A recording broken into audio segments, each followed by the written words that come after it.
Lalu Dajjal muncul dengan fitnah yang dibawa Dajjal, diadu mana yang paling berat, fitnah yang dibawa Dajjal atau fitnah seluruh yang pernah terjadi kepada muka bumi ini. Maka kata Rasulullah, kalah semua fitnah yang pernah terjadi di muka bumi. Dahsyatnya fitnah Dajjal. Dan tanda-tanda Dajjal keluar adalah tahun-tahun kita ini. Bersiap-siaplah.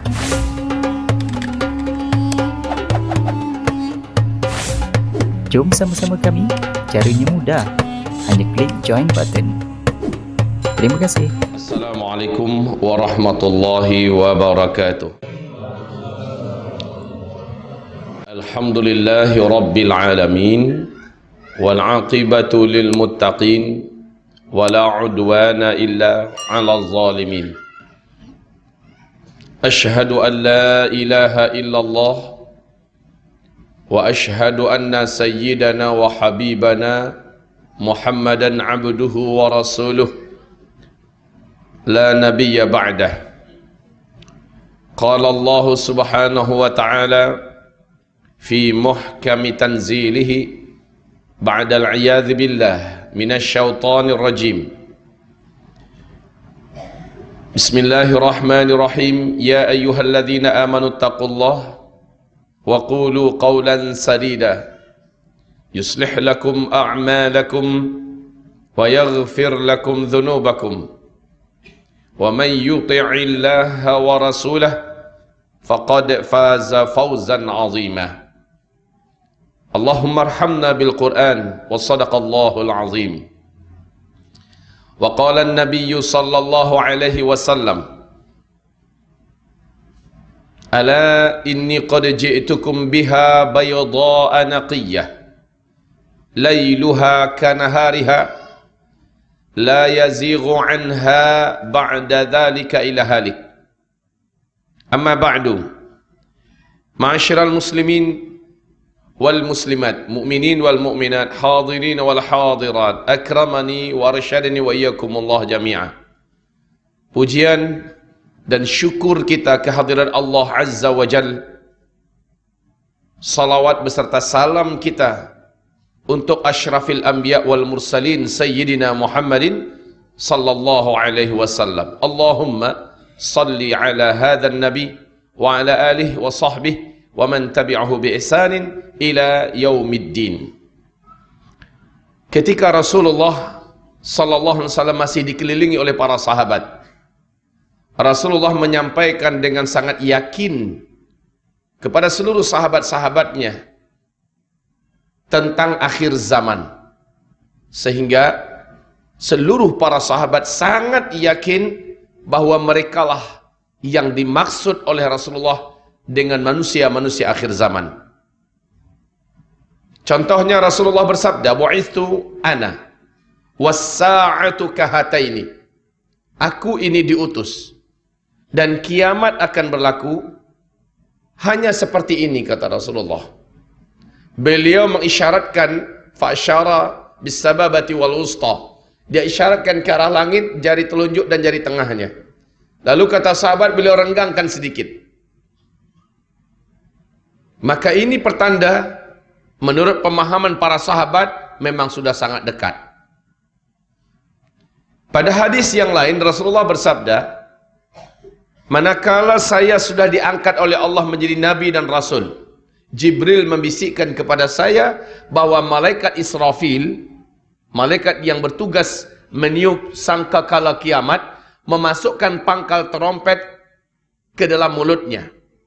Setiap saat matanya melirik ke arah Arasy, menunggu aba-aba bila ini akan ditiup.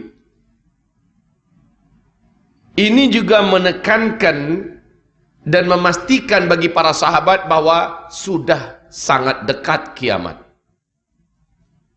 Di riwayat yang lain Rasulullah bersabda, celakalah bagi bangsa Arab, sebentar lagi mereka akan dibinasakan.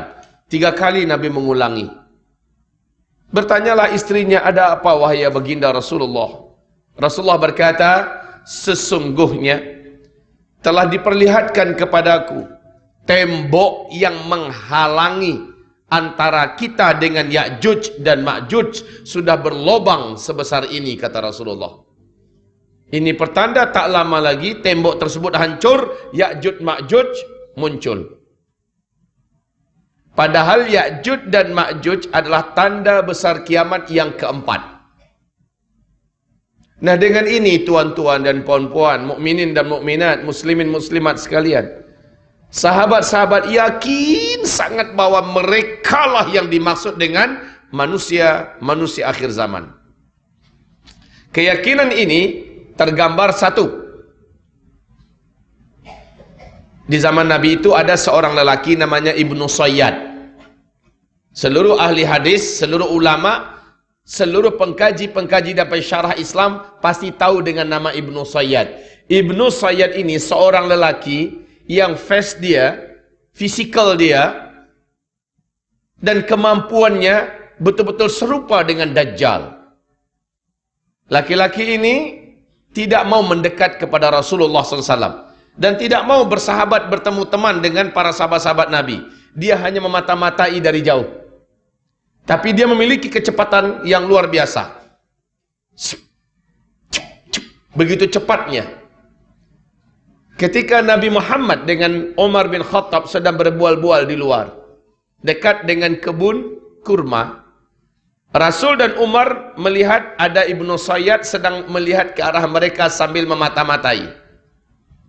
Umar langsung mencabut pedangnya, meminta izin kepada Rasulullah. Ya Rasulullah, izinkan saya. Apa kata Rasul? Kamu mau apa? Saya bunuh itu Dajjal. Itu adalah Dajjal ya Rasulullah. Apa kata Rasul? Hai Umar, jika dia memang Dajjal, kamu takkan sanggup mengalahkannya. Dia bukan tandingan kamu. Dan kalau dia bukan Dajjal, apa guna bagi kamu membunuh orang tanpa sebab? Biarkan saja. Rasulullah tidak menampik, Rasulullah tidak menolak. Umar, itu bukan Dajjal. Bukan macam itu bahasa Nabi. Kalau dia Dajjal, kamu takkan sanggup mengalahkannya. Kalau dia bukan Dajjal, untuk apa kamu bunuh orang sembarangan? Itu saja kata Nabi. Sehingga ketika Nabi meninggal dunia, Abu Bakar menggantikan. Abu Bakar meninggal dunia, Umar menggantikan. Beberapa hari menjelang Umar meninggal dunia, setelah dia ditusuk dengan pisau oleh Abu Lu'lu'ah sebanyak 9 kali tusukan, sebelum meninggalnya Umar masih bersumpah, demi Allah saya yakin Ibnu Sayyad itu adalah Dajjal. Coba lihat ini keyakinan sahabat. Ternyata Umar bin Khattab tidak sendirian meyakini bahwa Ibnu Sayyad adalah Dajjal. Aisyah radhiyallahu anha juga yakin Ibnu Sayyad adalah Dajjal. Safiyah radhiyallahu anha juga yakin Ibnu Sayyad adalah Dajjal. Abu Dzar Al-Ghifari, Ubay bin Ka'ab, Anas bin Malik, tidak sedikit sahabat-sahabat Nabi yang yakin Ibnu Sayyad adalah Dajjal. Padahal Dajjal adalah tanda besar kiamat yang kedua. Begitu juga Ibnu Abbas.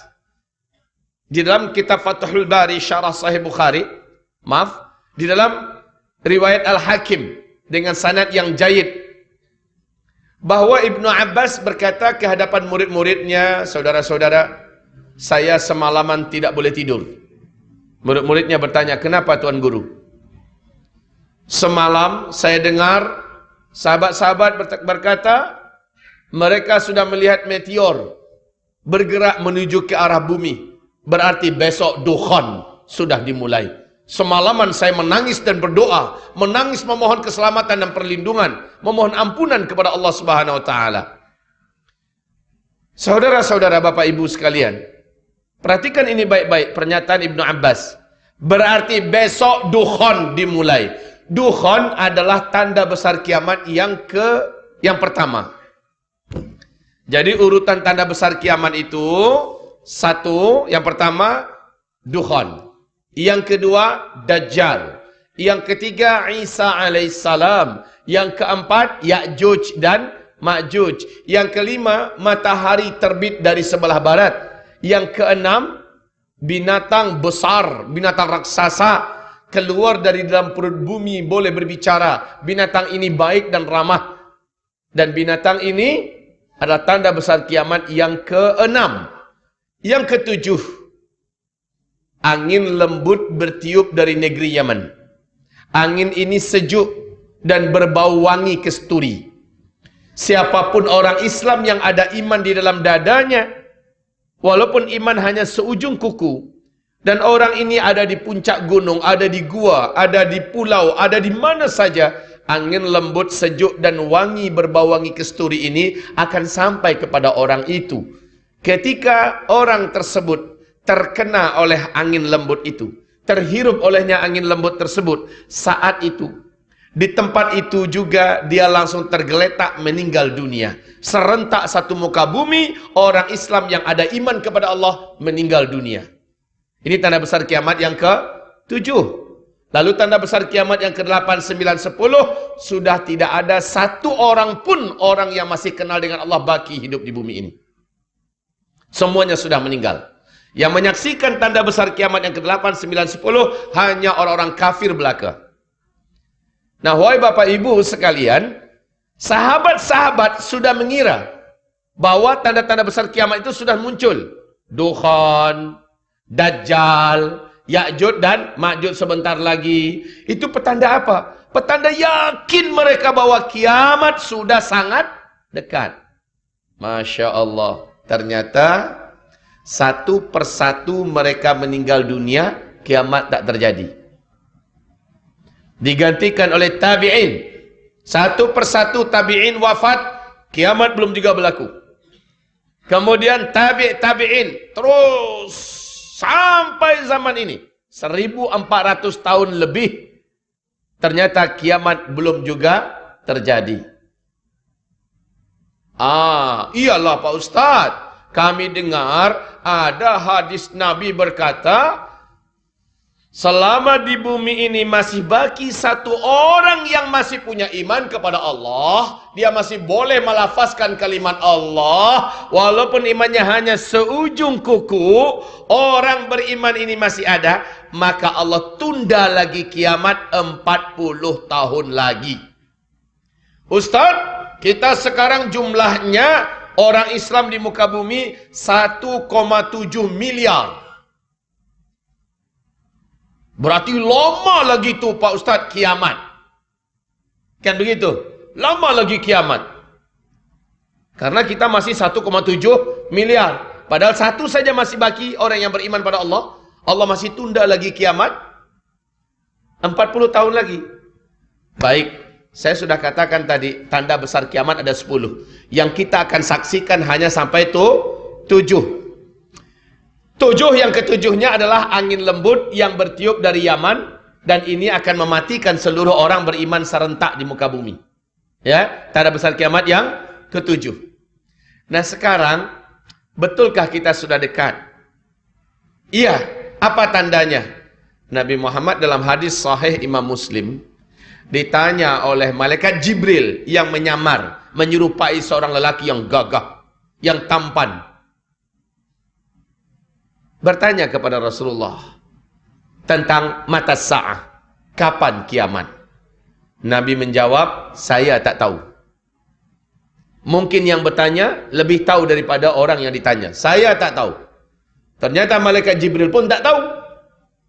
Dan memang Allah sudah firmankan dalam Al-Quran, yas'alunaka 'anis sa'ah ayyana mursaha fima anta min dzikraha ila rabbika muntahaha innama anta munziru man yakhshaha. Ya, mereka bertanya-tanya kepada engkau hai Muhammad, bilakah kiamat akan berlaku? Engkau senantiasa memberikan peringatan, sudah dekat, sudah dekat. Kapan terjadinya? Jawab hai Muhammad, hanya Allah yang tahu. Engkau hanya sekedar penyampai kabar dan beritanya. Sudah. Dengan ayat ini dan dengan cara Nabi mengatakan saya tak tahu, akhirnya seluruh ulama-ulama Ahlus Sunnah wal Jamaah sepakat mengatakan tak ada satupun makhluk di muka bumi ini, bahkan sampai di langit, yang tahu kapan pastinya kiamat akan berlaku.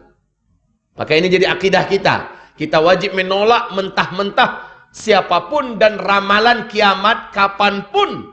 Sumbernya dari manapun kita tolak.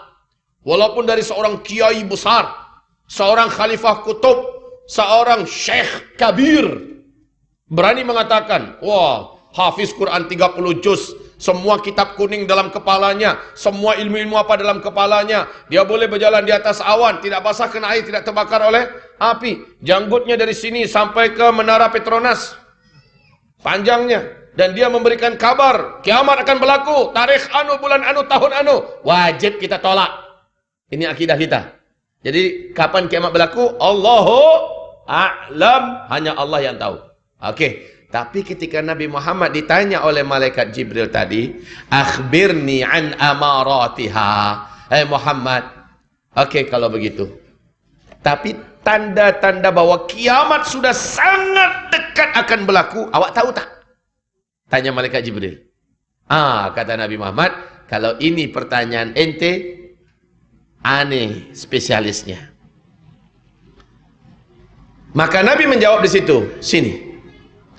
Antalidal amatu rabataha wa antaral hufatal uratal alata ri'a asya yatatawaluna fil bunyan.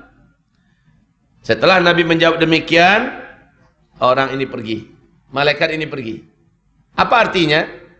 Apabila nanti engkau hidup dan engkau temukan satu zaman, orang yang hidup pada zaman itu sebelumnya mereka hidup miskin, kere, fakir, hanya penggembala ternak, saking miskinnya mereka tak sanggup nak membeli selipar. Mereka bertelanjang dada. Tiba-tiba mereka kaya raya, menjadi kuaya raya. Dan mereka sangat berjaya, sangat berkuasa. Lalu mereka saling berlumba-lumba, berbangga-bangga membangun gedung-gedung yang tinggi-tinggi. Tersirat dalam hadis ini pernyataan Nabi, bila zaman itu sudah kalian temui, maka jarak masa antara kalian dengan kiamat sudah sangat-sangat dekat. Ini hadis sahih Imam Muslim. Yang bercerita adalah Umar bin Khattab radhiyallahu anhu. Di riwayat Imam Ahmad, Abdullah bin Abbas bertanya kepada Rasulullah, "Ya Rasulullah, siapakah yang engkau maksud? Miskin, kere, fakir, penggembala ternak, tidak beralas kaki, bertelanjang dada, tiba-tiba menjadi kaya raya dan sangat berkuasa, dan mereka saling berlomba-lomba dan berbangga-bangga membangun gedung-gedung yang tinggi-tinggi. Ya Rasulullah, siapa yang engkau maksud?" Nabi menjawab, "Humul Arab." Mereka adalah bangsa Arab. Masya Allah, mari kita lihat fakta. Sekarang ini tuan-tuan yang mulia, lihat, Arab sebelum minyak bumi ditemukan, namanya masih satu, Jazirah Arabiah. Saya bertanya kepada tuan-tuan yang mulia, kepada perempuan yang terhormat, Jazirah Arabiah dulu kaya apa miskin? Sangat miskin. Negeri gurun Sahara yang luas, pasir yang panas, tandus, bagaikan tak bertepi. Dia tak punya apa-apa. Memang miskin tuan-tuan. Tapi bila mana minyak bumi sudah ditemukan, mereka pun berubah menjadi negeri yang kuaya raya. Jadi bukan kaya raya, itu mah biasa. Tapi kuaya raya pakai tasydid. Saking kayanya. Dan mereka pecah mendirikan negara sendiri-sendiri menjadi 7 negara kaya dunia. Qatar, Bahrain, Uni Kuwait, Uni Emirat Arab, Arab Saudi, Oman, dan Yaman. Mari kita lihat apa yang dibawa oleh masing-masing negara ini di kota-kota besar mereka. Apa yang mereka buat? Yang paling dekat di hati kita dulu, Makkah Al-Mukarramah. Silakan, Arab Saudi, kerajaan Arab Saudi buat apa di Makkah Al-Mukarramah, sekitar Masjidil Haram? Masya Allah, gedung-gedung tinggi pencakar langit. Bukit-bukit menjadi hilang, bahkan ada yang masih baki bukitnya, itu pun hanya di bawah pinggul, bahkan hanya sebatas betis-betis daripada hotel-hotel yang ada. Megah, mewah-mewah. Madinah Al-Munawwarah, Masjid Nabawi yang begitu indah dan megah mewah, sekarang sudah hampir tenggelam, dikelilingi oleh hotel-hotel bintang 5. Mewah dan tinggi besar-besar. Ibu kota Riyadh, ketika Raja Abdullah masih hidup, Pangeran Salman diangkat menjadi gubernur ibu kota Riyadh. Oleh Pangeran Salman, ibu kota Riyadh dirubah menjadi kota metropolitan ala Eropa. Jeddah dijadikan sebagai kota perdagangan dan persimpangan Timur Tengah. Ini baru Arab Saudi. Lihat negara sebelahnya, Kuwait. Apa yang dibuat oleh Kuwait di kota-kota besarnya? Semua pembangunan yang sedang dilakukan di Kuwait mengalahkan standar pembangunan kota-kota yang ada di Eropa, yang ada di Amerika. Masya Allah. Kuwait harus angkat tangan dan menyerah dibandingkan negara sebelahnya, Bahrain. Bahrain jauh lebih indah. Bahrain jauh lebih hebat. Pembangunannya, gedung-gedungnya, Masya Allah. Bahrain mesti tunduk dan mengaku kalah oleh negara sebelahnya, Uni Emirat Arab, Abu Dhabi. Abu Dhabi tercatat sebagai negara termewah, terhebat, negara impian dan negara mimpi dunia. Semua cita-cita manusia ada di Abu Dhabi. Hanya di Abu Dhabi, tuan-tuan, ada mesin ATM yang mengeluarkan gold. Masukkan kad, tekan nombor, digit, beberapa digit, keluar emas 1 kilo. Itu hanya di Abu Dhabi. Hanya di Abu Dhabi ada kereta, ada bus yang mulai daripada kulitnya, peleknya, rangkanya, semuanya emas. Cuma ada di Abu Dhabi. Jangan tanya pembangunannya, semuanya Masya Allah. Dengan izin Allah Azza wa Jal, insyaAllah bulan ke-8, yaitu Februari awal, saya dengan izin Allah dapat jemputan untuk berdakwah di sana, Abu Dhabi dan Dubai. Nanti saya share foto-fotonya insyaAllah, kalau umur panjang lah. Abu Dhabi harus mengaku kalah oleh kota sebelahnya, Dubai. Pemegang rekod gedung tertinggi nomor 1 di dunia sampai hari ini masih di Dubai. Ternyata bukan Tokyo, ternyata bukan Sydney, bukan Melbourne, bukan Prancis, London, tidak, Dubai. Nama gedungnya Burj Khalifah, tingginya 828 meter. Kalau kita ada di bawahnya, melihat gedung itu macamnya. Tapi gedung ini sekarang sedang dalam proses dikalahkan oleh gedung yang sedang dibangun di tepi Laut Merah di kota Jeddah oleh orang terkaya nomor 1 Arab Saudi, Pangeran Al-Walid bin Talal, yang sedang membangun gedung namanya Kingdom Tower.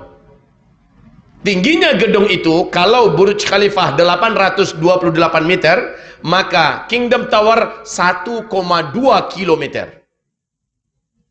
Masya Allah. Baru-baru saja Kuwait mengumumkan akan mendirikan gedung yang juga melampaui angka 1 kilometer pula. Masya Allah. Pangeran Muhammad bin Salman sudah menyampaikan kepada seluruh dunia cita-cita besarnya, bahwa 2030 sudah berdiri sebuah kota terindah, termahal, termegah, terhebat di dunia, dekat berbatasan dengan Yordania, masih di tepi Laut Merah, namanya kota Neom, yang menghabiskan dana 660 triliun, maaf, 6.600-an triliun lebih uangnya. Masya Allah. Saya tak tahu bahasa triliun ini apa. Dan saya tidak pernah, kalau angka nolnya tak berapa itu. Ya Allah, ya Rabbana, wahai ibarat Allah yang kami muliakan, 12 digit nolnya. Ibarat Allah, dulu mereka miskin, mereka tidak punya apa-apa.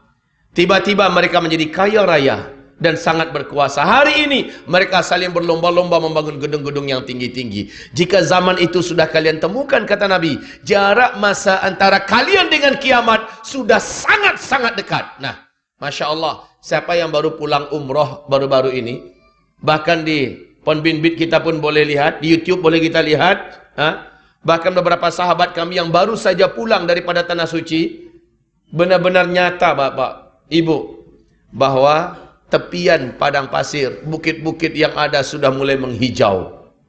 Rasul mengatakan, kiamat tidak akan berlaku sampai Arab kembali menghijau. sekarang sudah berlaku.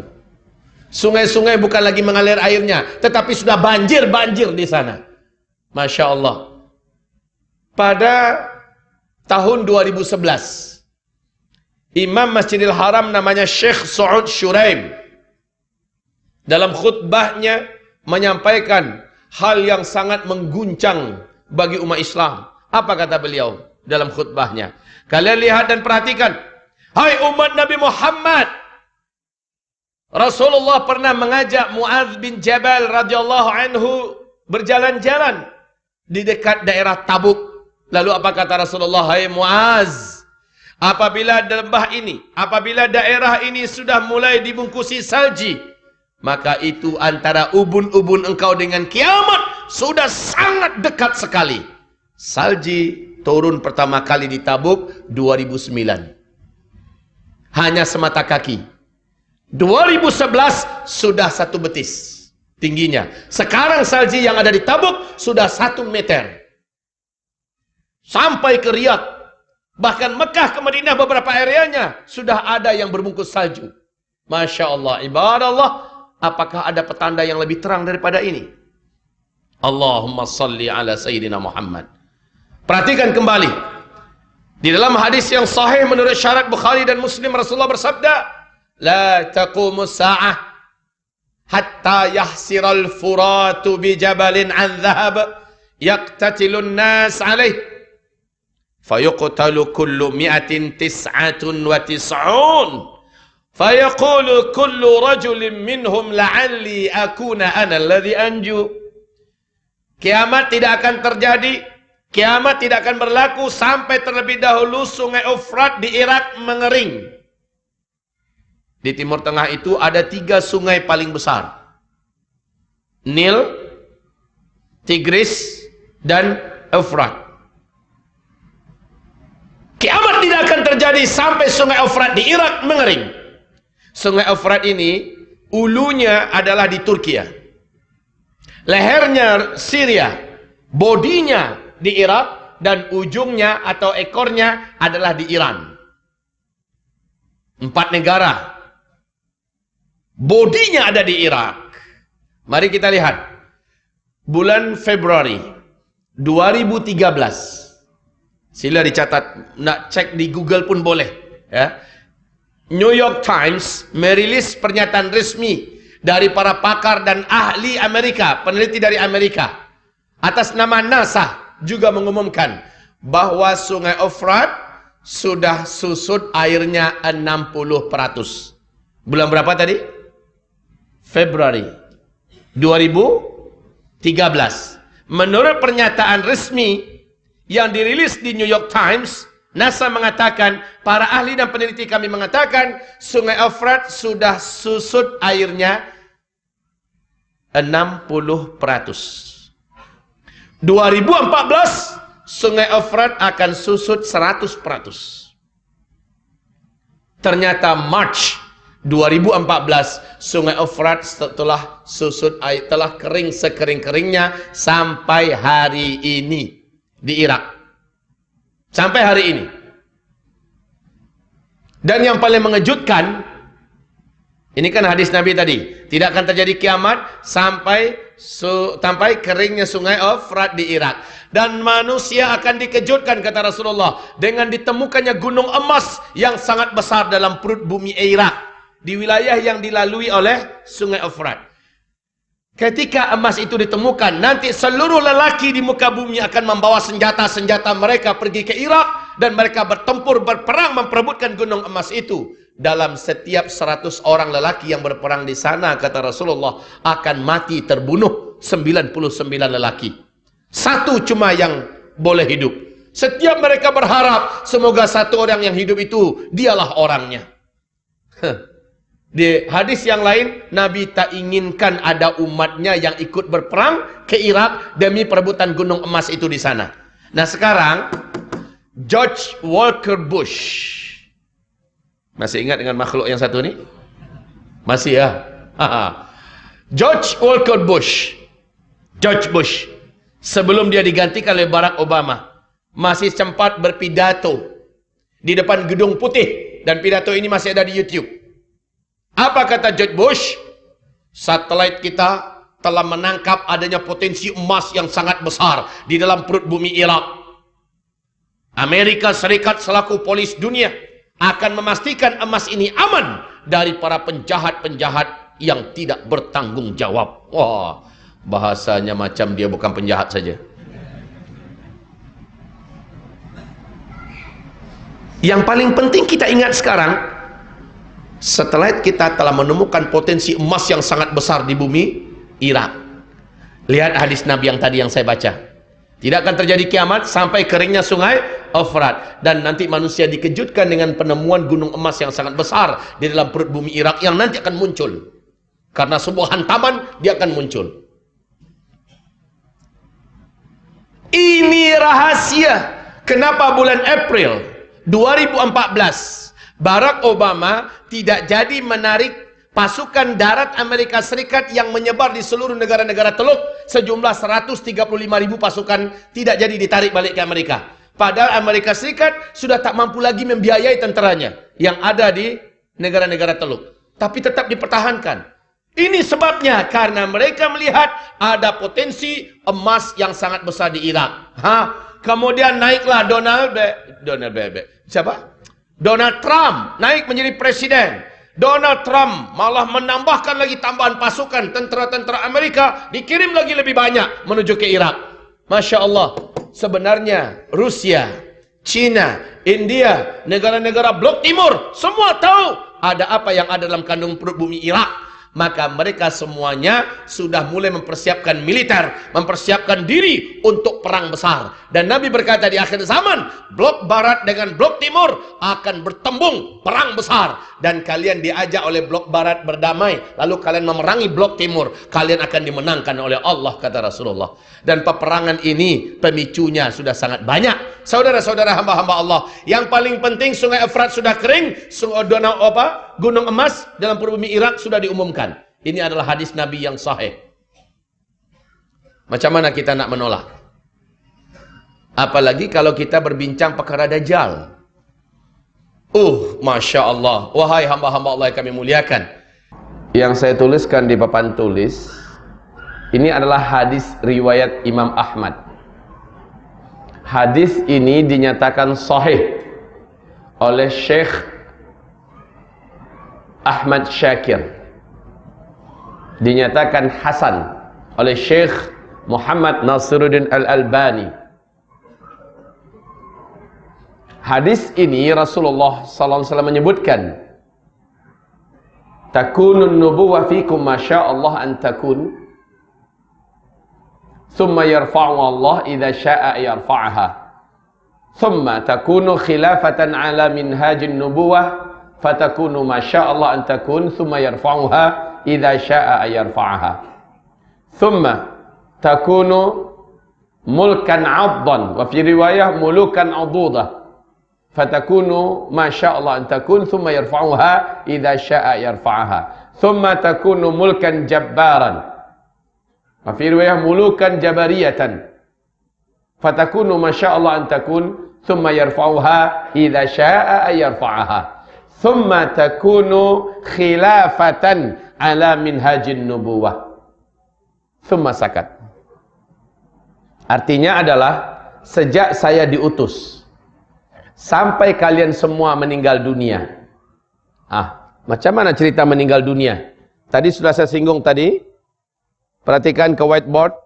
Tidaklah terjadi kiamat, kata Rasulullah sallallahu alaihi wasallam, sampai berlaku terlebih dahulu 10 tanda besar kiamat. 10 tanda besar kiamat ini seperti 10 butir-butir marjan. Satu butir marjan berlubang di bawah tembus sampai ke atas, sehingga dapat dimasukkan satu tali. Maka satu butir marjan dengan butir marjan yang lain terhubung oleh tali di tengah-tengahnya. Dan di bagian bawah tali dikasih simpul, sehingga tertahanlah butir-butir marjan itu. Kata Rasulullah, iyuqta'u silk, ketika simpul tersebut diputus, digunting, apa yang berlaku tuan-tuan? Meluncurlah butiran yang paling bawah, butir pertama, jatuh. Yang kedua macam mana? Menyusul. Lama jaraknya atau langsung? Langsung, cepat, cep, cep, 10 butiran itu akan keluar. Maknanya 10 tanda besar kiamat. Apabila yang pertama sudah terjadi, maka yang kedua akan menyusul dalam waktu cepat. Jaraknya tidak pakai 1000 tahun atau 100 tahun, 10 tahun, tidak. Tapi dalam waktu yang sangat berdekatan. Dan 10 tanda besar kiamat ini, seluruh dunia akan merasakan, menyaksikannya. 10 tanda besar kiamat ini, 4-nya akan terjadi pada fase keempat. Ini tanda besar kiamat yang pertama. Terjadinya dukhan, yaitu kabut tebal yang teramat sangat tebal lagi panas, bersatu dengan awan dengan asap yang panas, menyelimuti bumi selama 40 hari 40 malam. Bumi gelap gulita. Tidak ada yang mampu melihat apapun. Orang tidak boleh membezakan bila malam bila siang. Sehingga para sahabat bertanya, macam mana kami nak membezakan waktu solat? Nabi mengatakan, kalian kira-kira saja. Telapak tangan kalian, kalian dekatkan ke arah wajah, tak sanggup melihat apapun. Padahal itu siang hari. Tak sanggup lihat apa-apa. Dukhan akan terjadi apabila terjadi hantaman meteor. Ini hantaman meteor. Riwayat hantaman meteor ini adalah dari Ibnu Abbas yang tadi saya bacakan hadisnya. Ketika meteor mendekati bumi, Ibnu Abbas yakin besok dukhan sudah dimulai. Dari mana Ibnu Abbas tahu? Dia bukan seorang astronomi, bukan seorang ahli fisika. Tapi beliau mengetahui masalah ini. Pasti Rasulullah yang menginformasikan kepada sahabat. Dari mana Rasulullah tahu? Pasti Allah yang memberi ilmu kepada Nabi Muhammad. Jadi hantaman meteor, inilah yang akan menimbulkan dukhan. Saya katakan tadi ada simpul di bawah. Ketika simpul itu diputus, keluarlah yang pertama. Simpul itu adalah meteor. Meteor ini merubah kehidupan secara total di muka bumi. Rasulullah bersabda, setelah meteor ini nanti kalian semua kembali ke zaman seperti saya, zaman seperti beliau, yaitu kenderaan kalian kembali kepada kuda. Senjata kalian akan kembali kepada pedang, panah, tombak. Thumma udtum min haitsu bada'tum wa udtum min haitsu bada'tum wa udtum min haitsu bada'tum. Nanti kalian semua kembali seperti zaman sekarang. Jadi jangan heran kalau seorang ahli fisika dunia, bapak fisika dunia, namanya Albert Einstein. Apa kata beliau ketika ditanya oleh 2000 wartawan seluruh dunia? 2000 jurnalis seluruh dunia bertanya kepadanya, kira-kira menurut pandangan engkau seperti apa perang dunia ketiga? Semula dia tidak nak menjawab, tapi karena dipaksa akhirnya dia menjawab. Apa kata Albert Einstein? Saya tak tahu. Senjata apa yang akan kalian gunakan dalam perang dunia ketiga? Tapi yang pasti, semua teknologi modern, semua senjata canggih yang hari ini kalian ciptakan untuk perang dunia ketiga, semuanya tidak ada yang boleh digunakan. Kalian semua nanti akan perang dengan senjata manual. Masya Allah. Seorang Albert Einstein menjawab demikian. Steve Jobs, kita masih ingat dengan nama ini? Termasuk orang terkaya di dunia, pemilik Apple. Sebelum matinya, di hadapan ribuan karyawannya, dia berpidato. Dan pidatonya ini sudah ditranslate ke seluruh bahasa dunia.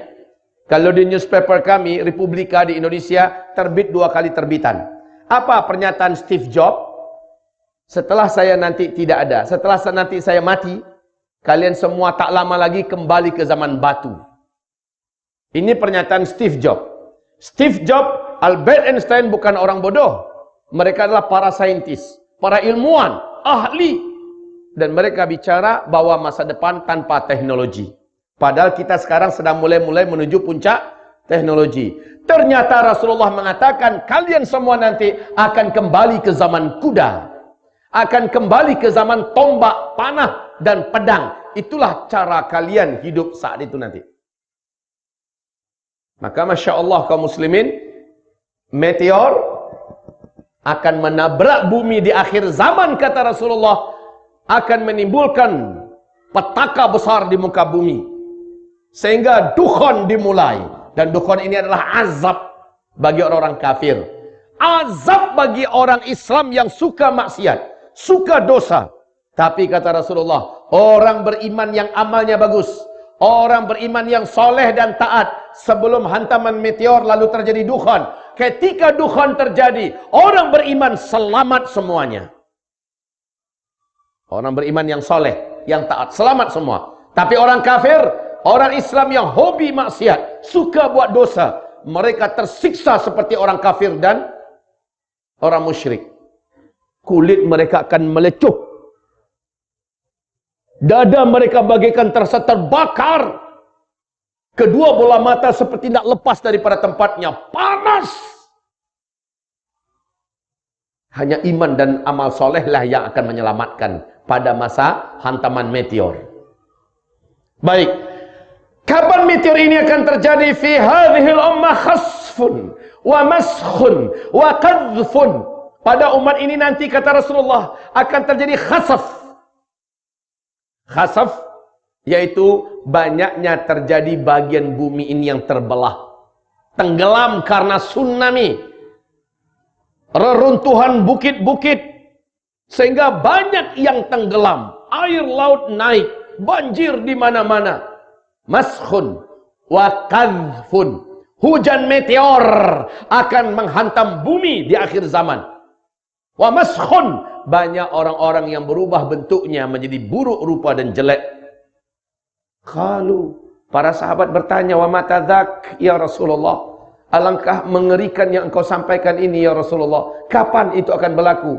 Nabi bersabda, apabila umatku sudah melakukan tiga benda ini, tiga perkara ini bersamaan, secara serentak mereka buat. Kalian temukan di zaman itu serentak.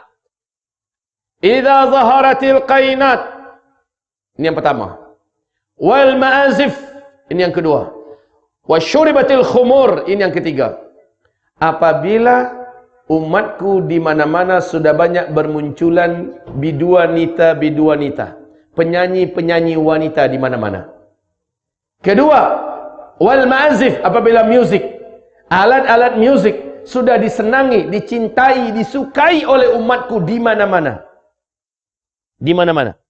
Bahkan Arab Saudi yang dulu paling terkenal, tertutup dalam masalah ini sejak 2 tahun belakangan. Ketika Arab Saudi dipegang oleh Muhammad bin Salman, Arab Saudi sudah menjadi negara liberal. Dan kita sudah dengar, di mana-mana di kota-kota besar di Arab Saudi sudah sering diadakan konser-konser musik raksasa. Betul tidak? Jangankan itu lagi, di depan Masjidil Haram, di bawah Hotel Safwa, kan ada tempat orang biasa menjual muratal Quran. Al-Quran dan muratal-muratal Quran banyak dihidupkan di sana. Asal kita lewat di Hotel Safwa, pasti hidupnya muratal Quran. Tapi kemarin saya terkejut. Saya ketika lewat dengan jamaah, musik sedang diputar di situ. Ada jamaah kita yang berang, karena ini Masjidil Haram, ini mutar musik. Lalu ditanya, pakai bahasa Inggris, apa yang kamu lakukan ini? Ini Masjidil Haram, ini tanah haram. Kenapa kamu putar musik? Apa kata dia? Kenapa awak yang sibuk? Kenapa awak yang ribut? Kerajaan kami sudah membolehkan. Inna lillahi wa inna ilaihi. Ini yang dimaksud oleh Rasulullah, apabila musik sudah disenangi, disukai, dan banyak ditemukan di tengah umatku di mana-mana. Yang ketiga, wasyuribatil khumur, apabila benda-benda memabukkan, barang-barang memabukkan sudah menyebar dan beredar di tengah umatku di mana-mana, maka pada saat itulah meteor akan menghantam bumi. NASA Amerika Serikat sudah mengumumkan ancaman bumi ke depan. Para pakar astronomi dunia sudah mengumumkan ada peluang bumi kita mengalami hantaman meteor. Sudah.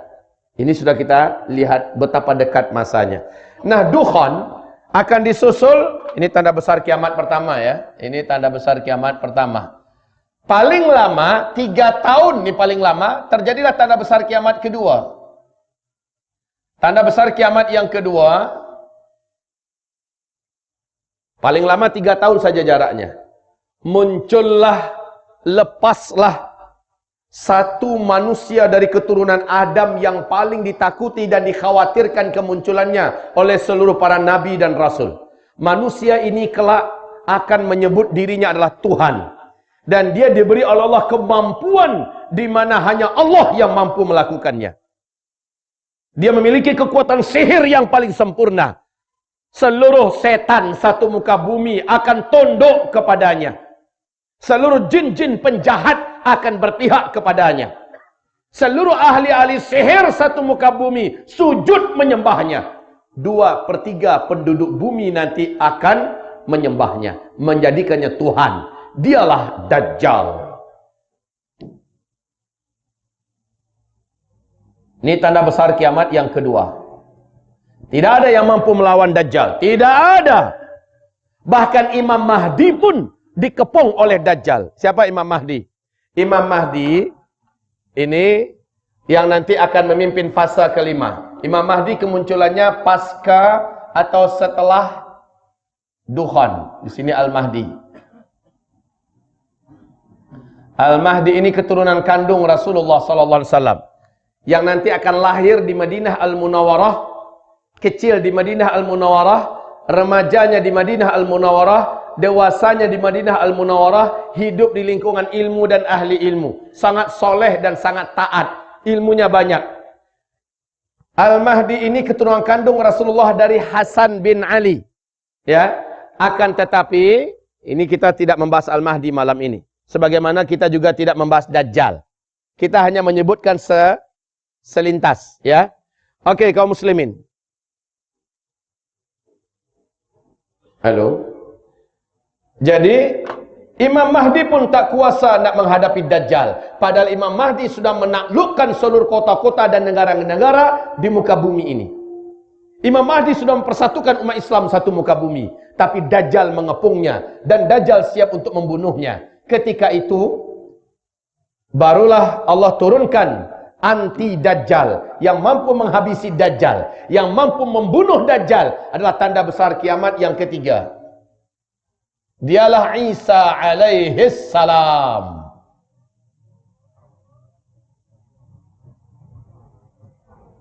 Isa alaihis salam. Jarak dari antara Dajjal dengan Nabi Isa hanya 1 tahun, 2 bulan, 2 minggu sahaja. Dan Dajjal pun mati dibunuh oleh Nabi Isa alaihis salam. Imam Mahdi bergabung dengan Nabi Isa alaihis salam. Setelah itu seluruh Yahudi di muka bumi diberantas, dihabisi. Dan beberapa bulan kemudian terjadilah tanda besar kiamat yang keempat. Dan ini sekaligus penutup fasa keempat. Apa itu? Yaitu yang Allah ceritakan dalam surat Al-Kahfi ayat 94 sampai 100. Ya'juj dan Ma'juj, ya. Inilah dia bangsa yang paling jahat, paling brutal, yang akan membunuh siapapun yang manusia yang mereka jumpai. Jumlah mereka, kata Rasulullah, dalam 1000 orang manusia ketika itu 999-nya adalah Ya'juj dan Ma'juj. Cuma 1 yang kita. Maka tidak ada satupun manusia di bumi boleh melawan Ya'juj dan Ma'juj. Bahkan Nabi Isa pun dengan Imam Mahdi beserta orang-orang beriman disuruh oleh Allah lari dan bersembunyi dari Ya'juj dan Ma'juj. Singkatnya, Ya'juj dan Ma'juj langsung Allah yang akan musnahkan dengan kekuasaan Allah. Lalu bumi kembali menjadi aman dan tenang. Imam Mahdi menjadi khalifah pada fasa kelima. Inilah dia masa-masa aman. Masa-masa aman. Tidak ada satupun manusia di muka bumi berperang. Tidak ada bencana-bencana alam di mana-mana. Bahkan seluruh hewan buas dibuat jinak oleh Allah. Seluruh binatang-binatang berbisa diangkat bisanya oleh Allah. Seluruh manusia makmur sejahtera. Tidak ada yang miskin. Tidak ada satupun orang-orang miskin di muka bumi. Bahkan kata Rasulullah SAW, hidup di dunia bagaikan hidup di dalam surga. Senang betul. Masa-masa aman. Inilah dia janji Allah tegaknya kembali khilafah Islamiyah, memimpin seluruh dunia dengan konsep kenabian. Nah, pada masa ini akan terjadi tiga tanda besar kiamat. Tanda besar kiamat yang kelima, matahari terbit dari sebelah barat. Saya singkat saja MTB. Matahari terbit dari sebelah barat. Hanya satu kali saja terbitnya. Setelah sebelumnya bumi gelap gulita selama 3 malam berturut-turut. Lalu kemudian matahari diperintahkan oleh Allah, kembalilah engkau ke tempat biasanya engkau berada, dan muncullah dari tempat biasanya engkau tenggelam. Matahari pun terbit dari sebelah barat, naik sampai ke pertengahan atas. Sampai di atas, matahari kembali tergelincir menuju ke arah barat dan tenggelam seperti biasa. Besoknya matahari terbit seperti biasa dari arah timur. Pada waktu duhanya terjadilah tanda besar kiamat yang ke-6, yaitu firman Allah surat An-Naml. Surat An-Naml ayat yang ke-82. Keluar dari dalam perut bumi seekor binatang raksasa, berkaki banyak, bertangan banyak. Binatang ini sangat baik dan ramah. Dia boleh berbicara dengan bahasa manusia mana saja. Dan dia membawa tongkat Nabi Musa dan cincin Nabi Sulaiman. Binatang ini memberi tanda dengan cepat kepada manusia yang dijumpainya. Dia muncul di 3 tempat yang berbeza, di waktu yang berbeza. Kemunculan terakhirnya adalah dari dalam perut bumi kota Mekah. Dia bagi tanda kepada manusia. Apabila dia jumpa manusia yang beriman, dia tahu mana yang beriman, mana yang tidak. Allah yang bagi tahu dia. Maka cincin Sulaiman diusapkan ke wajah orang itu. Kata Rasulullah, wajah itu menjadi bersih, menjadi bersinar, putih dan indah. Ketika dia berjumpa dengan orang kafir, ujung tongkat Nabi Musa diketokkan ke atas kepalanya, sedikit menghitamlah wajah orang itu. Maka antara manusia beriman dengan manusia kafir dengan mudah dapat ditandai hanya dengan melihat warna kulit wajah. Tanda besar kiamat yang ke-7. Nah, ini dia. Tanda besar kiamat yang ke-7. Ini adalah akhir keberadaan orang Islam. Apa ini? Ini nama binatangnya Dabatul Ardi ya, Dabatul Ardi ya. Kalau yang ini angin lembut. Angin lembut. Berbau wangi kesturi. Dan angin ini bersumber dari Yemen. Tapi angin ini ternyata angin yang membawa kematian. Sumbernya dari Yemen. Baik. Nah, ibadallah yang kami muliakan, seluruh orang beriman meninggal dunia dalam peristiwa tanda besar kiamat yang ke-7. Oke, ini adalah finish. Maksud finish itu apa? Orang Islam yang beriman di muka bumi selesai sampai di sini, tak ada lagi baki. Tanda besar kiamat ke-8, 9, 10 kita sudah tak ada. Maknanya ini kabar baik. Kiamat, kehancuran alam semesta, orang Islam tidak akan pernah menyaksikannya. Alhamdulillah. Dan Nabi bersabda, setelah habis seluruh orang Islam di muka bumi, 1 atau 2 generasi setelah itu barulah terjadi kiamat besar, kehancuran alam semesta. 1 atau 2 generasi. 1 generasi menurut ilmu sosial, 1 generasi menurut ilmu sosial adalah 25 tahun, tuan-tuan. 25 tahun. Sejak kita lahir, kanak-kanak, remaja, dewasa, usia 25 biasanya manusia menikah. Dalam menikah dia pun melahirkan anak.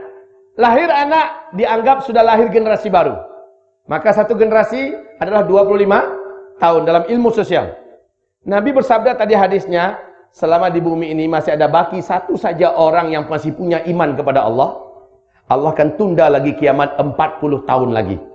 Sementara kita tahu seluruh orang beriman serentak wafat dalam peristiwa tanda besar kiamat yang ke-7. Berarti setelah ini 40 tahun lagi. Sesuai tidak? Sesuai, ini 25. 1 atau 2 generasi kata Nabi. Nah, ini berarti antara 25 tahun ke 50 tahun. Dan Nabi mengatakan di hadis tadi 40 tahun lagi. Berarti sesuai. Masya Allah ya. Tapi kita sudah tak akan menyaksikan kejadian itu. Amin.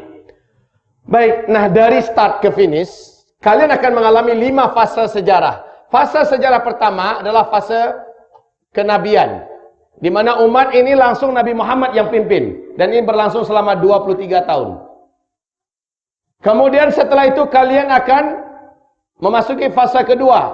di mana umat ini dipimpin oleh Khulafaur Rasyidin dengan konsep kenabian. Rasul berkata, lamanya 30 tahun. Ini sudah selesai pula. Setelah habis masa khilafah, umat Islam dipimpin oleh para khalifah yang menggunakan sistem kerajaan. Dan ini ternyata yang paling panjang, paling lama. 1227 tahun. Di dalamnya ada 3 dinasti. Dinasti Bani Umayyah, dinasti Bani Abbasiyah, dan dinasti Bani Utsmaniyah. Fase ketiga seluruh ahli sejarah sepakat mengatakan sudah selesai. Kapan? Runtuhnya khilafah Islamiyah Al-Utsmaniyah di Turkiya pada tarikh 3 bulan Mac 1924. Fase ketiga sudah selesai. Kita masuk pada fase keempat. Ini fase tergelap, fase terberat, fase mulkan jabariyan, fase penguasa-penguasa diktator di muka bumi. Inilah fase kediktatoran. Ciri khasnya tidak ada khilafah Islamiyah di sini. Dan Islam dan kaum muslimin pada fase ini betul-betul dizalimi, ditindas di mana-mana. Betul tidak? Ini fasenya. Terasa apa tidak Bapak Ibu?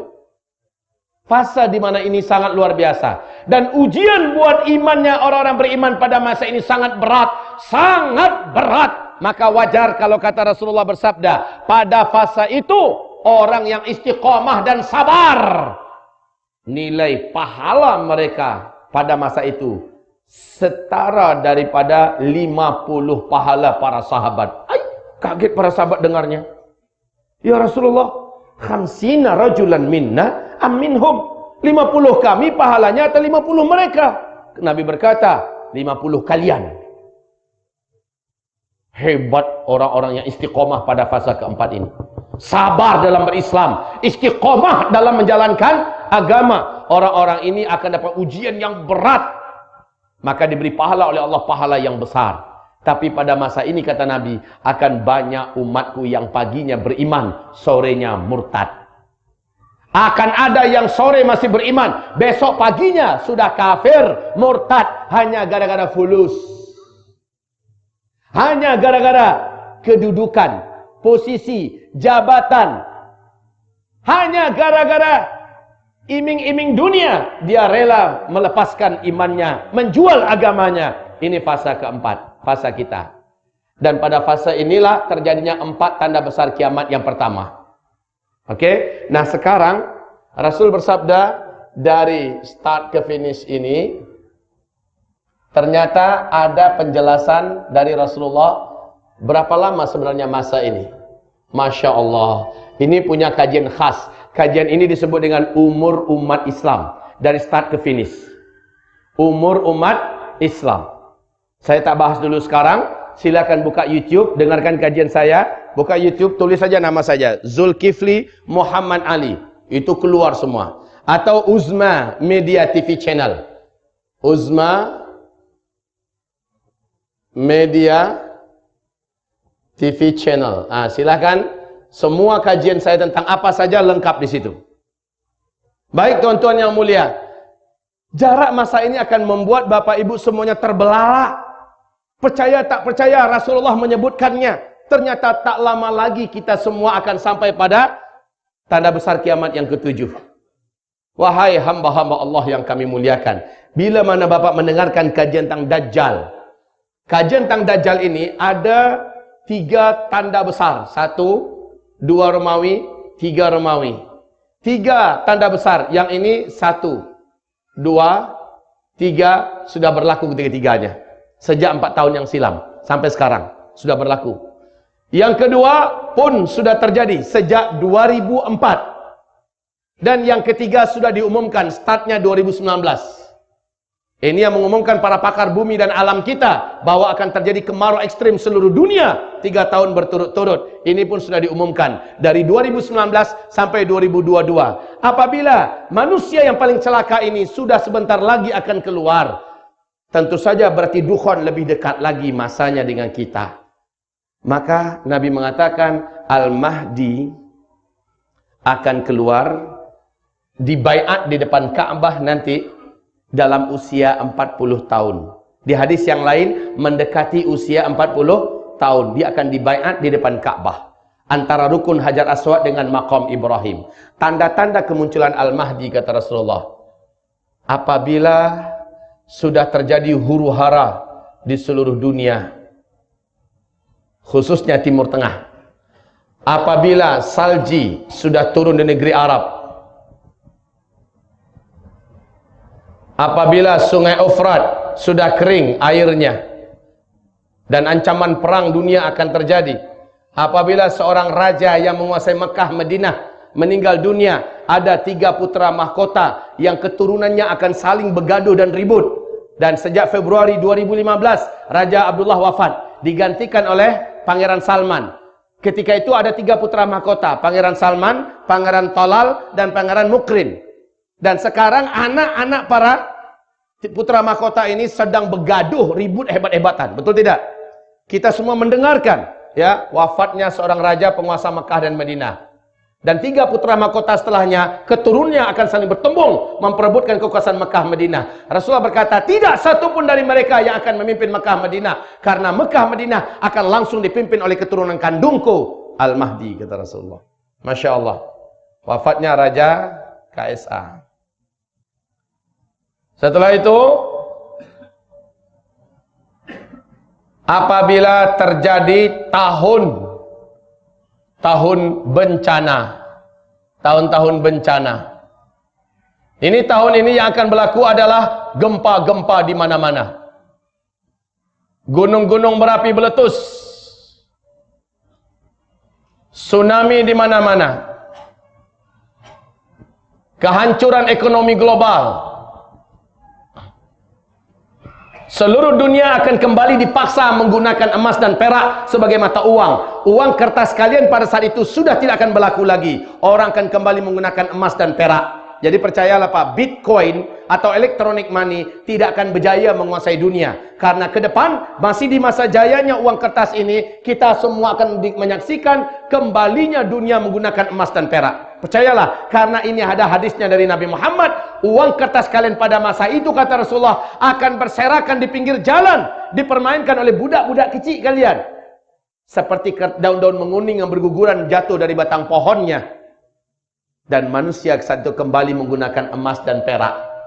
Jadi saran saya kepada tuan-tuan yang mulia, kalau ada punya uang sekarang, kalau ada punya uang, ada rezeki Bu, langsung belikanlah emas 1 gram, 2 gram. Ada rezeki, belikan 1 emas, 1 mayam. Kalau di Indonesia saya katakan, kalau ada rezeki belilah 1 kilo, 2 kilo. Tertawa mereka di Indonesia. Saya tahu, yang ketawa ini gak ada duit nih. Tapi yang diam saja, sementara dia punya kemampuan, sudah dibuat. Siapa yang buat? Cina. Cina sudah buat. Amerika Serikat sudah buat. Rusia sudah buat. Inggris sudah buat. Negara-negara besar dunia sudah mulai mengumpulkan emas sebanyak-banyaknya. Mereka tahu bahwa masa depan uang dunia akan kembali menggunakan emas. Kehancuran ekonomi global akan terjadi. Ya, ekonomi global. Dan orang terkaya nomor 2 dunia, Bill Gates, sudah mengatakan 2018 akan start menuju kehancuran ekonomi global paling mengerikan. Dan kemudian setelah itu, ibarat Allah yang kami muliakan, pada tahun ini pula kita akan menyaksikan nanti perang yang terjadi di mana-mana. Perang. Al-Mahdi akan muncul ketika seluruh muka bumi sibuk berbunuh-bunuhan. Perang di mana-mana. Perang. Allahu a'lam apa yang akan terjadi. Makanya kata Rasulullah, pada fasa kelima nanti jumlah laki-laki 1 berbanding 50 wanita. Ternyata laki-laki di fasa ini banyak yang habis duluan. Ingat tidak perebutan gunung emas di Irak, kata Rasulullah, dalam setiap 100 orang laki-laki berapa orang yang terbunuh? 99. Padahal kata Rasulullah, semua laki-laki dari berbagai negara dunia akan datang ke sana membawa senjata-senjata mereka, memperebutkan gunung emas. Itu baru untuk perang besar. Sementara tiap-tiap negara akan mengalami peperangan. Wa kathural haraj. Qalu amal haraj ya Rasulullah? Ya Rasulullah, apa itu haraj? Nabi mengatakan perang. Al-qatslu. Banyak membunuh-bunuhan di sana hanya gara-gara makan. Dia rela membunuh tetangganya sendiri. Gara-gara lapar. Innalillah, ya. Ini kemarau ekstrim seluruh dunia, kemarau ekstrim. Dan kemarau ini sudah diumumkan oleh pakar-pakar bumi dan alam kita. 2019 sampai 2022 seluruh bumi akan mengalami kemarau ekstrim 3 tahun berturut-turut.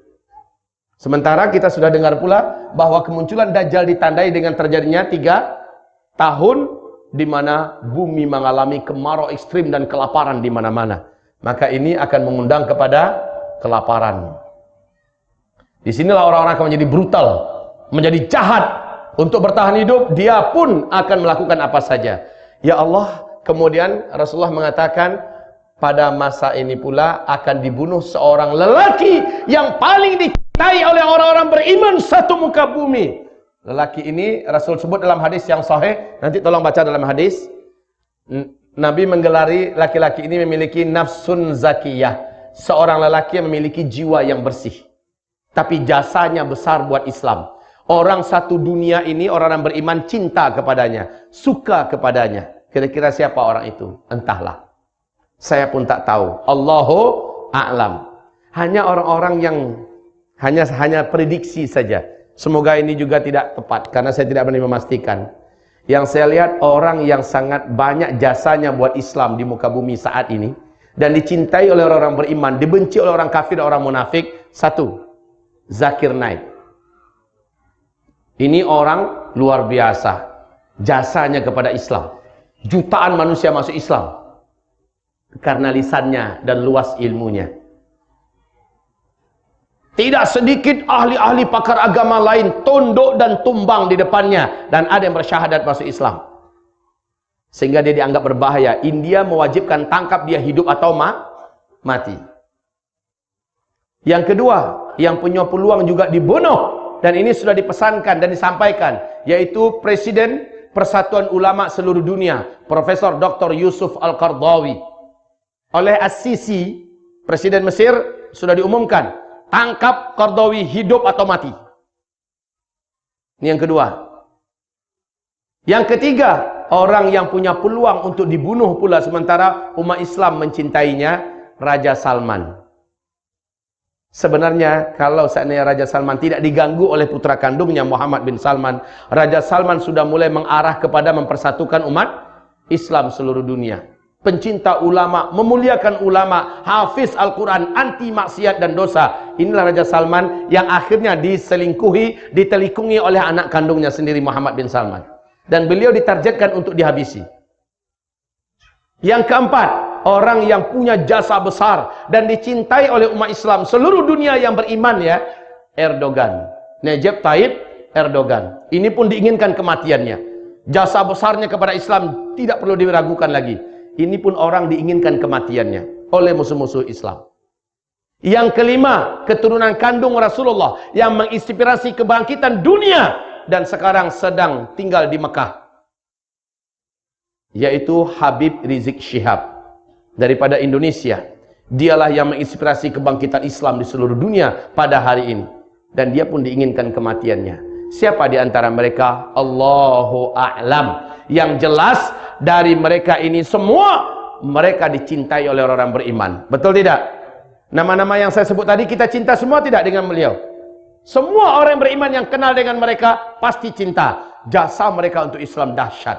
Nah, dibunuhnya ini menyebabkan orang-orang beriman satu bumi marah. Seluruh malaikat di langit akan marah dengan kematiannya. Dan kata Rasulullah, lalu orang beriman mengalami hiburan dari Allah. Muncullah Al-Mahdi dan orang-orang beriman berbaiat kepadanya.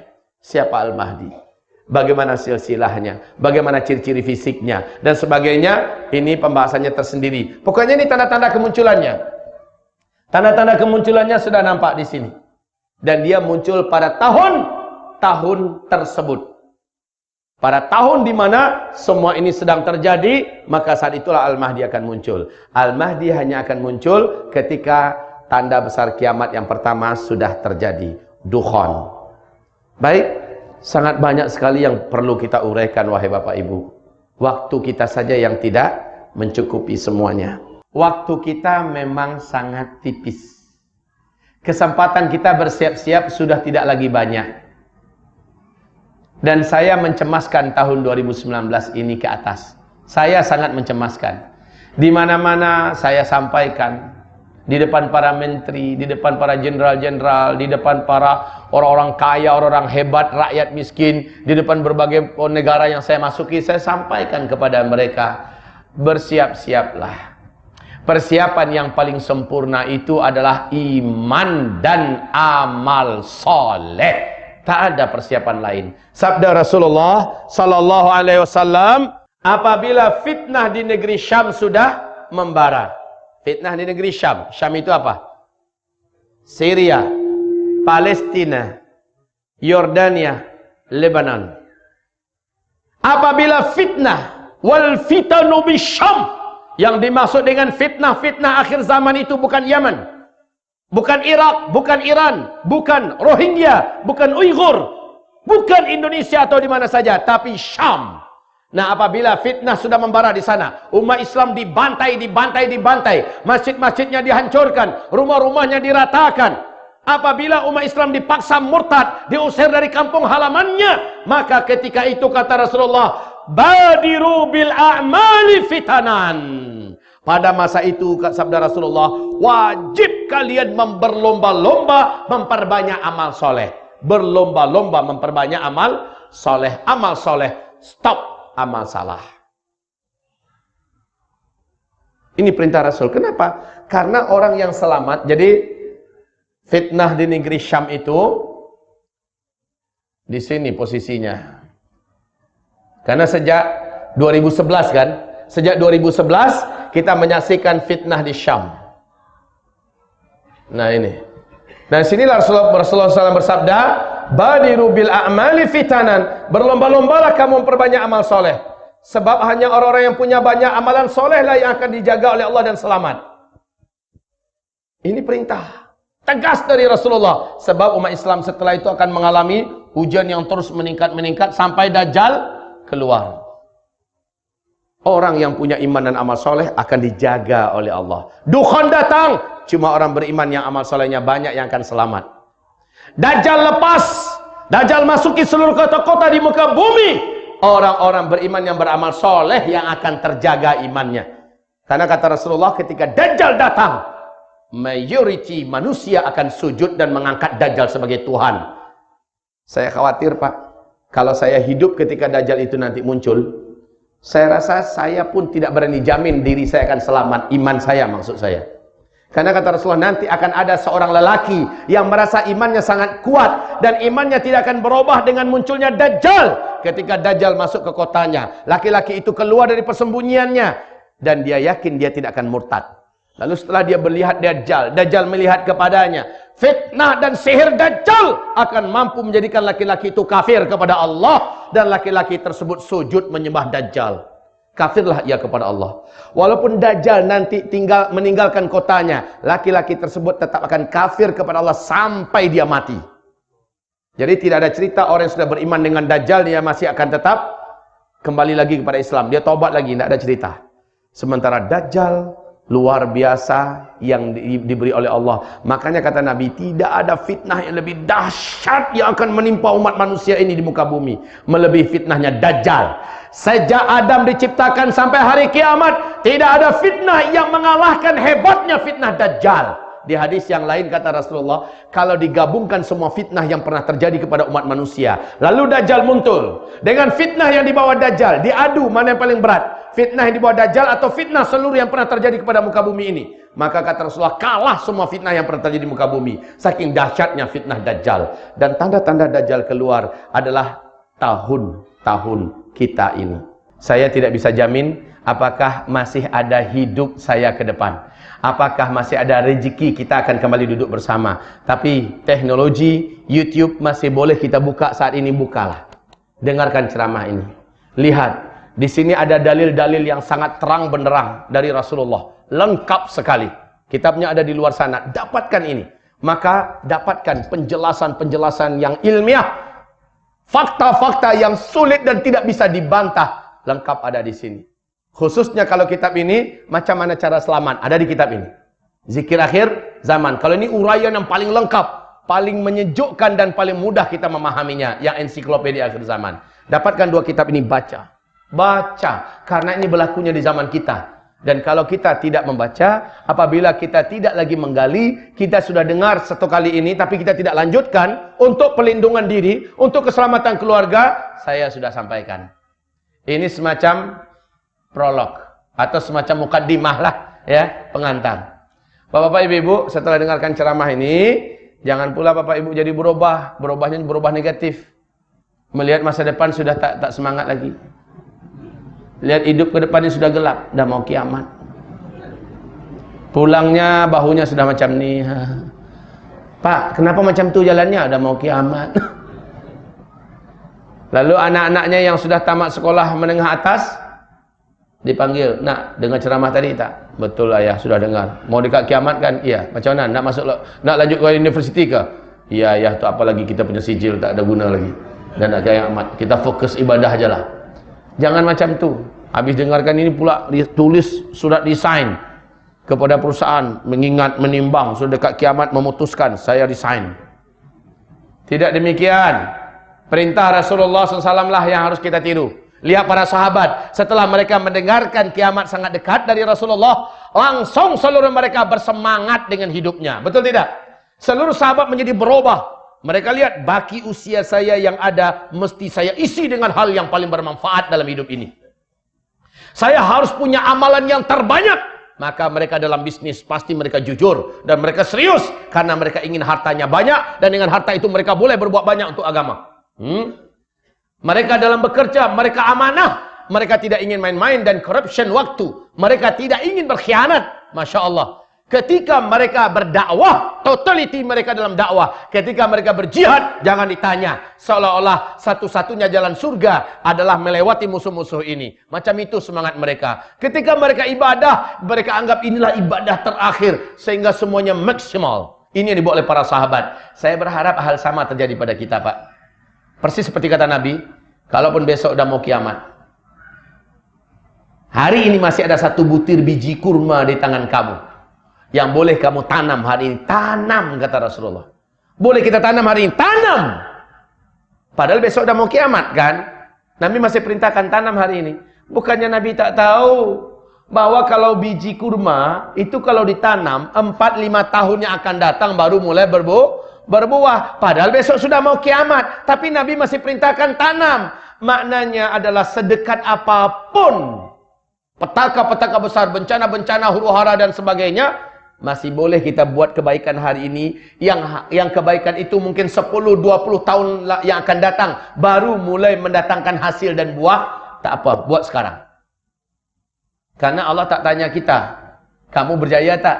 Kamu berhasil tak? Allah tak tanya itu. Tapi Allah tanya, apa yang sudah kamu buat? Apa yang sudah kamu tanam? Apa yang sudah kamu mulai? Apa yang sudah kamu start? Akan Allah tanya itu. Maka mari wahai bapak-bapak, ibu-ibu, penuh semangatlah. Saya sekarang ini sedang dalam program membangun sekolah untuk tingkat pesantren tingkat atas.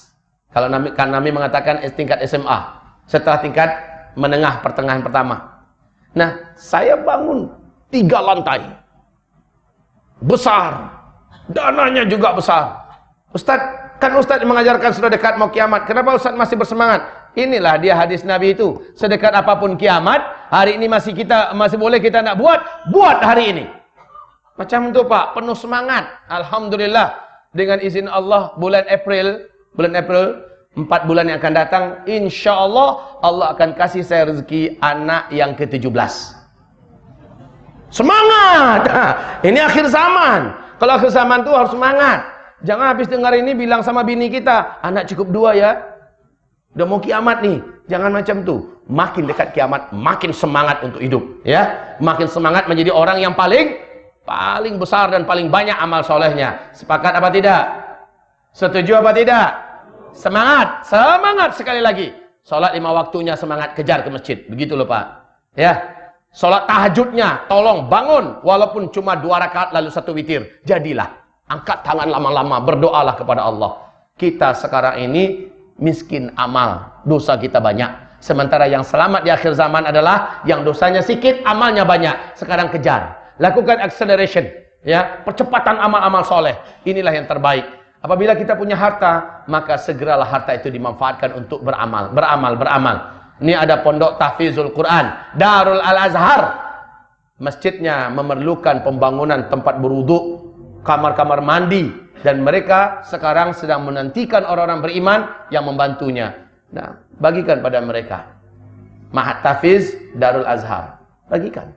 Nih, saya tolong satu ruangan, saya tolong satu bilik dan sebagainya. Bismillah, itu amalan kita, amalan akhir zaman. Baik ibarat Allah yang kami muliakan, semoga bermanfaat apa yang saya sampaikan. Macam mana? Sudah cukup? Cukup setakat ini ya. Kalau saya tanya dah cukup, menggeleng habislah kita. Terus lanjut. Lanjut Pak Ustadz. Ya lanjut, saya lanjut yang saya bicara di sini. Saya Bapak Ibu yang kami muliakan, insya Allah sampai subuh pun saya berani bicara. Tetapi saya tak yakin perut ibu bapak sanggup bertahan. Udah lapar. Sudah makan malam belum? Belum. Kalau saya tak pernah lah makan malam, aman saja tak apa. Tak tahu lagi rasa makan malam itu apa. Makan nasi baru enak. Ya, baik demikian. Semoga bermanfaat Bapak Ibu semuanya. Istiqomah lah ya.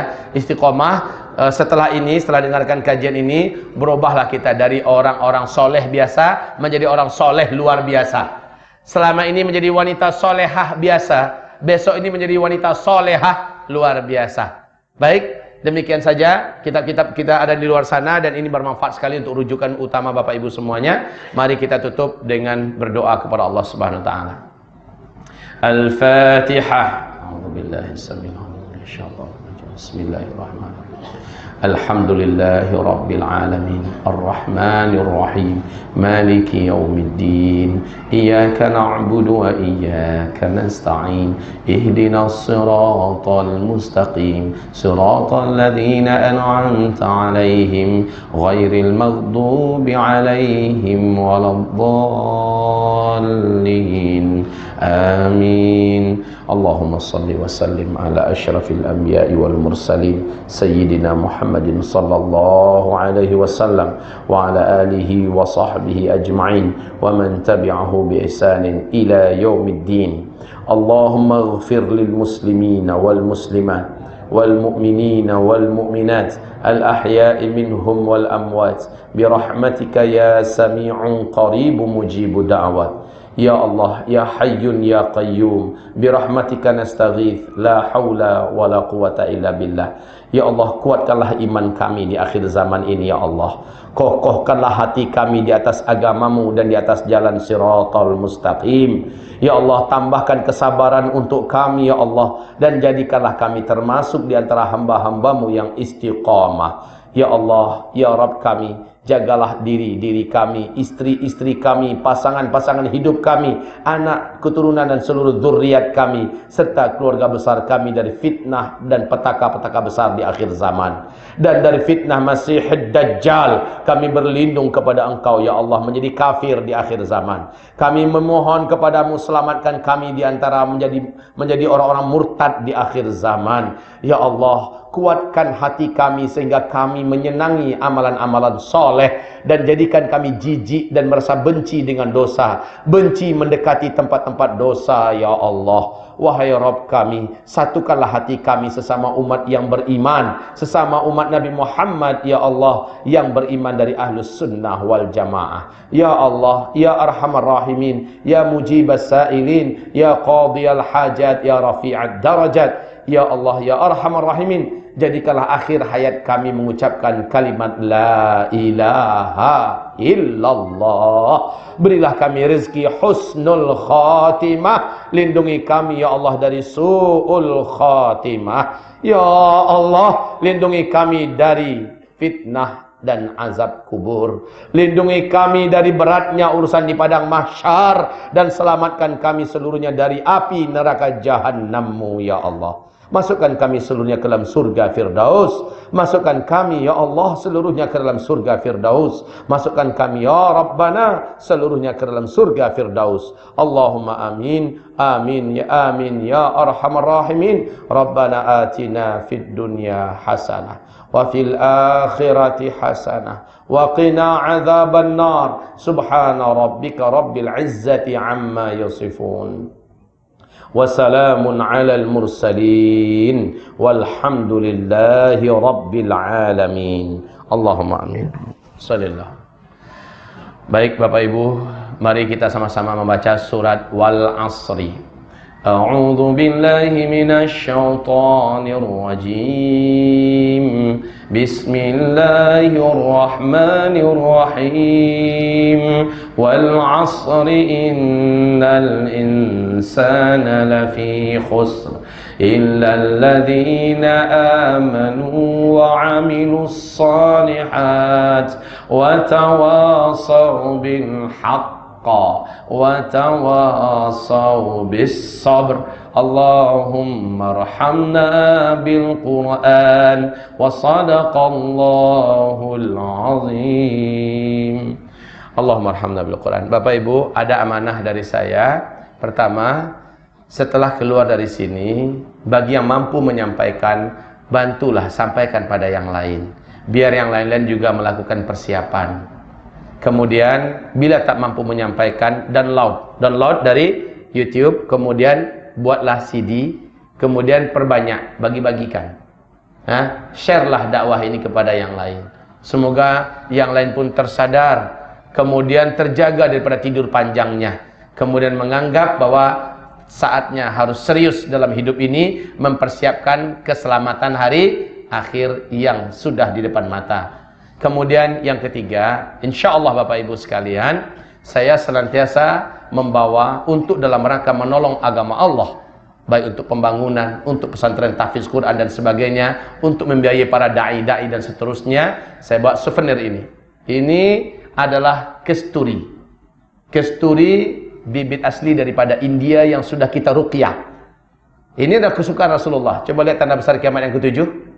Angin lembut yang bertiup dari negeri Yaman. Angin ini berbau wangi kesturi. Dan kesturi ini kesukaan Rasulullah yang paling disukainya.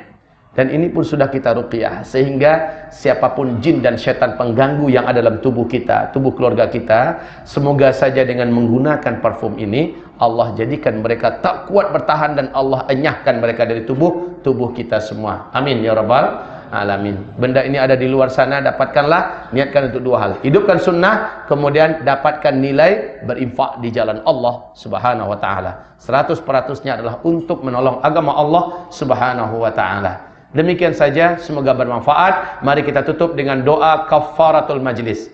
Siapapun yang baca doa ini, kata Rasulullah, sebelum ia berdiri dari tempat duduknya masing-masing, Allah gugurkan dosa-dosa kecil yang ia perbuat sebelum itu. Sama-sama kita baca. Subhanakallahumma wa bihamdika asyhadu an la ilaha illa anta astaghfiruka wa atubu ilaik. Walhamdulillahi rabbil alamin. Wabillahi taufiq wal hidayah. Wassalamu alaikum warahmatullahi wabarakatuh. Peperangan Portugis ke atas Melaka adalah sebahagian daripada Perang Salib. Rupanya Perang Salib berlaku dekat tanah Melayu.